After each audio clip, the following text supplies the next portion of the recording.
Okay, hi everyone, welcome back. And in this update, we are going to check out XCN's price chart. And I don't know if I have maybe good or maybe even bad news for you. I mean, it probably depends on how you want to look at this chart in like very short term. Because in the midterm, well, okay, the picture is quite actually bearish in here, since I don't really believe right around these areas we actually have a whole lot of support. And I do think the next important support in Onyx is actually all the way down here. And this isn't like one simple support. No, this is a cluster of some major supports from daily and weekly time frame at the same time. So I do think it's actually very much significant, and I do believe if we are lucky and if we are going to go down and get to here, and you might ask, well, okay, why do I say if we are lucky? Because this is probably going to be a great buy opportunity, since in my view, if we go down and reach to about this level, we are going to get our final low and start another great move on the upside. Now, having said all that, in the short term, the picture can be, again, can be a little bit different. You see, if you remember the last time that we talked about Onyx, we were, I think, right around these areas, and the idea was that, well, okay, here we go again. The market maker once more has stepped in, and in case if you are a new viewer, you see, XCN, in my view, does have a bit of a market maker going on, and every single time that the market maker actually steps in, we are used to seeing some rather sharp moves on the upside and right around the highs, when also a lot of short-term super traders are going to get in. Okay, at that point, market maker actually gets out of its position, and that's why you are essentially seeing a bit of a pump and dump in XCN. And we are not talking about only and only this example. No, we have many examples in Onyx Coin's chart. Here is a beautiful pump and dump situation, even in like very short term. If I just zoom more, there we go. You see, here is a great pump followed by a decent dump, great pump followed by a decent dump, great pump followed by another pump and dump, again quick dump followed by a quick pump. Basically, we do have a lot of volatility. And I was saying, well, okay, the reason for why we are having this move on the upside, maybe it's also because of that market maker. Now, do not get me wrong, I still stand by what I said. However, right in here in Onyx, I actually opened a bit of a long position here. Why is that? You see, let's just do this. I think we can all agree, when we were somewhere around here, we could have relatively easily predicted another move on the downside. Why? Because if you are a regular viewer of the channel, I think you fully know what I'm about to say. You see, the reason for why we are arguing a support area is going to actually send the price up is because of the number of long positions that we are having in here. So let's say initially we are having 20 long orders in here. The first time that the price touches this region, 5 of those orders, let's say, are going to get activated, and as a result, we're going to have 15 orders remaining.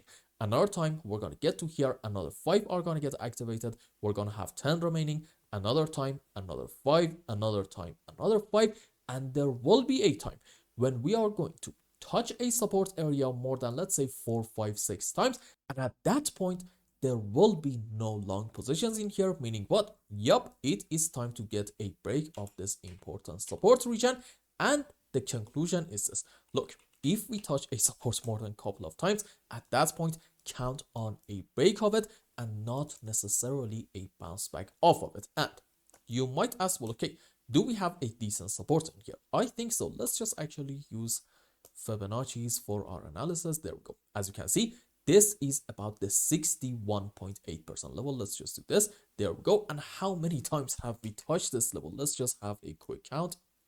1, 2, 3, 4, 5, 6, 7 times we touched this level, and every single time we didn't really get that much of like a strong reaction. So I was like, yeah, you know what, we are going to have a bit of a move on the downside. So the moment that from here I was like, we get a move down and we take this low, I'm gonna open a short position, and I did open a short and I closed it right in here. Now, am I saying this to show off? Not really, because I actually do not want to make any money from this short position.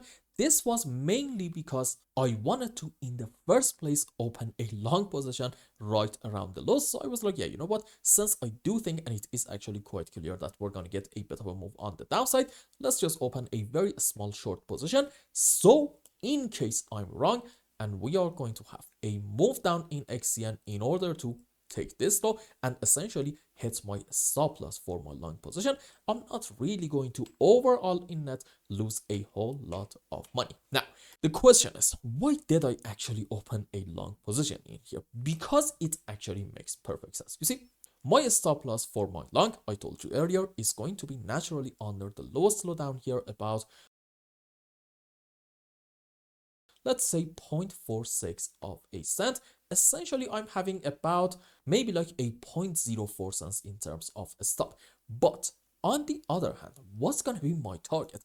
I think if this is actually a bit of a bullish setup in Onyx, bare minimum target is going to be somewhere around here, about 0.66, 0.67 of a cent. So I'm having a risk to reward ratio of, I think this is about 1 to 4, 1 to 5, which is definitely not that bad. And again, keep that in mind that I said this is like the bare minimum target if we are actually looking a bit bullish in Onyx and we are going to have another move on the upside. Now, why is it that I think we may see a bit of a move up? Because if you want to argue that in Onyx, we are having our final low around here, maybe this is like a very important support, then okay, off of the lows, you have to be able to find a 5-wave up followed by a slow and choppy move down, which is going to take some time.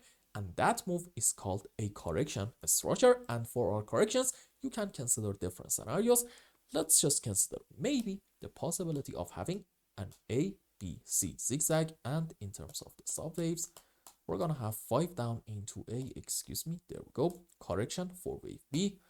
Maybe ABC, maybe WXY, the shape of it doesn't really matter. We can even have a triangle and then another 5 down into wave C. Now, let's go on the live chart. Okay, so in the previous video, we talked about this initial bounce off of the lows and we said, yeah, okay, fair enough. Maybe it is actually a 5-wave, but followed by that, if this is truly a 5-wave, we want to see a correction structure on the downside. And in Onyx, I think you might actually be able to come up with a correction in here.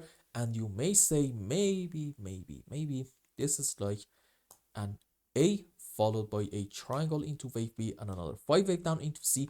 Or maybe even if you want to be a bit picky, maybe a W, X, Y in form of a double zigzag. So you see, you are able to come up with a correction to about the lows in here, suggesting maybe in XCN, this is 1, this is 2, and then hopefully we are going to have a good move up into wave 3, 4, 5 if the bottom is in. And this, my friends, is precisely why right around the lows I opened a long position, because if I hit my stop loss, okay, I'm going to just lose like a very small amount of money. And that is also going to be about the same money that I made by shorting XCN and taking profit right around the lows. So, you know, overall, I'm not really going to lose a whole lot. But on the other hand, if we end up having maybe even like one more move down in order to, let's not say even complete the subwaves for a 5-wave, let's just say complete the subwaves for like an ABC zigzag, which the target for it is going to be once more taking the highs in here. At that point, I'm actually going to end up making a decent amount of money in XCN. Now, here is my final point. Question is, at what point can we say maybe in Onyx, yep, this scenario is in play? I think you just have to be a bit more patient and see a move on the upside in a very strong impulsive manner, a 1, 2, 3, 4, 5 in order to bare minimum take this previous major pivot high right in here, about 0.58 of a cent. Why is this high so important? Because if we end up going up in an impulsive manner, in order to take this high, at that point, finding a 5-wave in this initial phase down is going to be quite a bit of a challenge, suggesting, yeah, you know what, maybe our move up is going to continue and hopefully the bottom is in. Should that be our base case right now? I don't really think so. I believe we still have to be a bit patient, but if you want to trade XCN, just traded for like very short term moves. Okay, for the mid to long term, I think as we end up going lower and lower, your name of the game, if you believe in this project, should be just DCA dollar cost averaging, because I am sort of kind of confident that there will be a point when once more the market maker is going to step in, and maybe in a matter of hours they are going to jack the price maybe like 1 to 200% on the upside, and at that point you are going to completely miss the bottom if you are planning to buy XCN only and only around the lows. That's why I think if you believe in this project, your name of the game should be dollar cost averaging. But from a trader point of view, I think this might be a bit of a buy opportunity, since if the price is going to hit your stop, you're not really going to lose a whole lot of money. So overall, this wasn't necessarily like an analysis on XCN. This was, I would say, more like an educational video. So I'm really hoping that you learned something from this update. And I hope I explained everything well and you understood what is going on in Onyx. And until the next update, I hope you have a wonderful time. Goodbye.